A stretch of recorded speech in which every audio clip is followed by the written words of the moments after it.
Assalomu alaykum hurmatli kanalimiz a'zolari. Bugun Faol hayot kanalida mahallamizda olib borilayotgan qurilishlarni lavha tayyorladik. Ko'rib turganingizdek bu basketbol maydoni, bu mini futbol stadioni. Open budjet loyihasida yutib olganmiz 49-maktab jamoasi bilan. Mana yana bitta qiziqarli loyihaga qo'l urganmiz.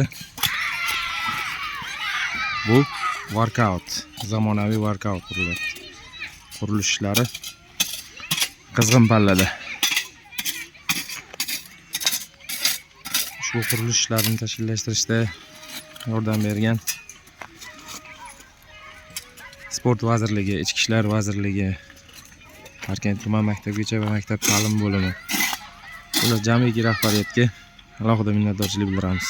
9-maktab ma'muriyatiga ushbu tashabbusni qo'llab-quvvatlab, ovoz berib, ovoz yig'ib yutib olganmiz. Mening tashabbus sport loyihasi bo'yicha yutib olingan loyihada. Xudo xohlasa qurilishlari juda chiroyli ketyapti. Mana bu yerda bruslar hali o'rnatilmagan, endi o'rnatiladi. Mana shunga tayyorgarlik ko'rilyapti. Jarayon qizg'in pallada. Yoshlarimiz, farzandlarimiz uchun imkoniyatlar yaratishga harakat qilamiz. Xudo xohlasa bolajonlarimiz maza qilib stadionda mini futbol, mana bu sport to'garagi, 49-maktab tashkil etilgan sport to'garagi, futbol to'garagi. Mana bolajonlar erta tongdan shu yerda futbol bilan shug'ullanishyapti.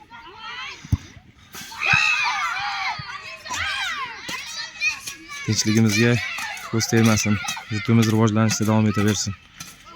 Shularning misolida bizning qishlog'imiz ham go'zal bo'laversin. Barchasiga bosh bo'lib turgan rahbariyatga alohida minnatdorchilik bildirsak bo'ladi. Avvalambor vatanimiz tinch bo'lsa, shunaqa go'zal o'zgarishlar bo'laveradi. O'zbekiston rivojlanishda davom etsin. Biz hozir mana eng kichik pallasini, eng kichik qismini ko'rib turibmiz. Rivojlanishlar yuqori darajada.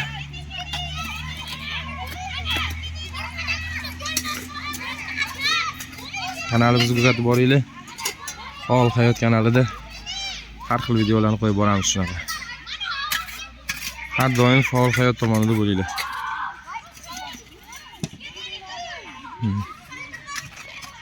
Yoshlarimiz uchun har doim tayyormiz, yaxshi sharoitlarni tayyorlashga.